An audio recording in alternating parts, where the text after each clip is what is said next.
IRGC ने कहा है कि वो जंग के मैदान में दुश्मन को चौंकाने वाले ऐसे काम करने के लिए तैयार है जिन्हें दुश्मन सोच भी नहीं सकता, समझ भी नहीं पाएगा।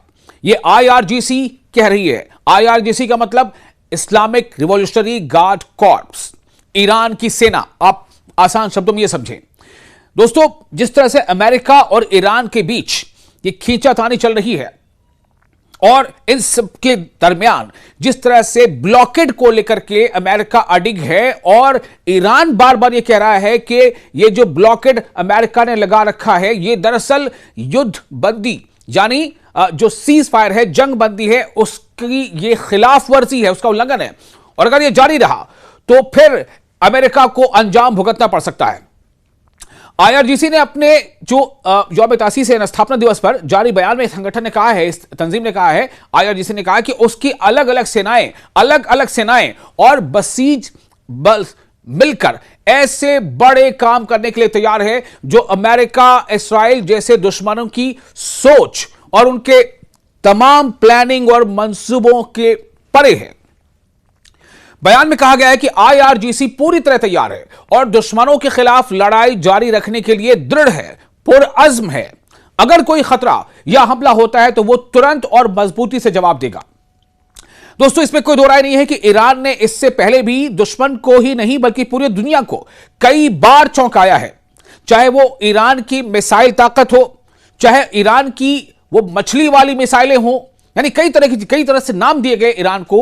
और जिस तरह ईरान ने अमेरिका को कई मोर्चों पर जबरदस्त टक्कर दी है और जिस तरह ईरान ने इस्राइल के आयरन डोम का शिराजा बिखेर दिया है, तो अब ईरान एक बार फिर यह कह रहा है, यानी आईआरजीसी कह रही है ईरान की, कि दुश्मन ने सोचा भी नहीं होगा हम ऐसे हथियार या हम ऐसे हथकंडे इस्तेमाल करेंगे या हमारे पास ऐसी योजनाएं हैं। आईआरजीसी ने यह भी कहा है कि अगर फिर से जंग हुई तो वो दुश्मन को उसकी सोच से भी ज्यादा, उसकी कल्पना से भी ज्यादा नुकसान पहुंचाएगा। रिपोर्ट में कहा गया है कि 28 फरवरी को अमेरिका और इस्राइल ने बिना उकसावे के ईरान पर जो हमले की शुरुआत की थी, जिसमें ईरान के जो रहबरे आला आयतुल्लाह अली खामेनेई की हत्या कर दी गई थी, उनका कत्ल कर दिया गया था और तेहरान में परमाणु ठिकानों, स्कूलों, अस्पतालों और एक उपासना स्थल पर भी हमले किए गए। बल्कि कई ऐसे सेंटर्स को निशाना बनाया गया, यूनिवर्सिटीज को निशाना बनाया गया। इसके जवाब में ईरान की सेना ने ऑपरेशन ट्रू प्रॉमिस 4 के तहत कई बार जवाबी हमले किए। इसमें सैकड़ों मिसाइल और ड्रोन से वेस्ट एशिया में अमेरिकी ठिकानों और इस्राइल के इलाकों को निशाना बनाया गया। और इस हद तक ईरान ने अमेरिकी ठिकानों को निशाना बनाया, चाहे वो अमेरिकी ठिकाने, वो फौजी अड्डे सऊदी अरब में रहे हों, कतर में रहे हों, बहरीन में रहे हों, या यूएई में हो, या जॉर्डन में हो, या कुवैत में हो, लगभग हर जगह पर अमेरिकी अड्डे को निशाना बनाया।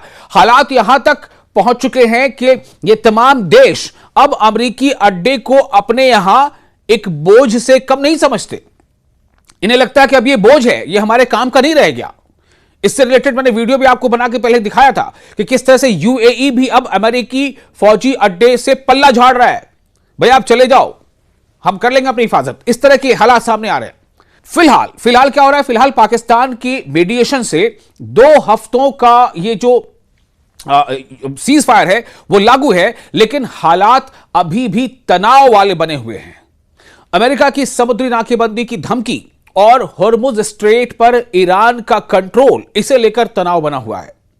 आईआरजीसी ने कहा है कि मिसाइल और ड्रोन हमलों ने दुश्मन के ढांचे, जितने स्ट्रेटेजिक पॉइंट्स हैं, रणनीतिक केंद्र और सपोर्ट सिस्टम को भारी नुकसान पहुंचाया है।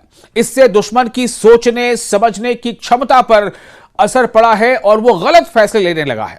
इसके बाद उसे ईरान से संघर्ष विराम यानी सीज फायर की मांग करनी पड़ी है। आईआरजीसी यानी ईरान का यही मौकफ है कि सीज फायर की मांग दरअसल अमेरिका की तरफ से की जा रही है।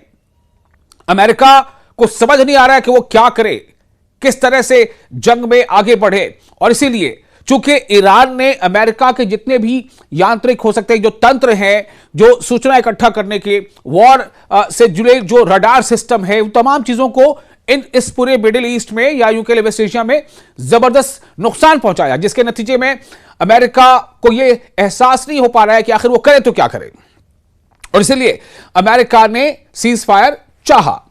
बहरहाल आईआरजीसी यानी इस्लामिक रिवॉल्यूशनरी गार्ड कॉर्प्स ने कहा कि अमेरिका और इस्राइल की सैन्य ताकत की छवि, उसकी शबीह, उसका जो अपना एक ऑरा था वो कमजोर हो रहा है, और अब वेस्ट एशिया में एक नया क्षेत्रीय व्यवस्था, एक नया रीजनल मैनेजमेंट बनने की हालात पैदा हो गए हैं, जिसमें विदेशी ताकतों, खासकर अमेरिका की मौजूदगी नहीं होगी, यानी कि अमेरिका की गैर मौजूदगी होगी, और क्षेत्र में स्थिरता और सुरक्षा आएगी, अमन लौटेगा और यहां स्टेबिलिटी होगी। विदेशी अमल दखल, यानी खास तौर से जैसा कि ईरान का कहना है कि अमेरिकी अमल दखल जो है वो अब यहां से खत्म हो जाएगा।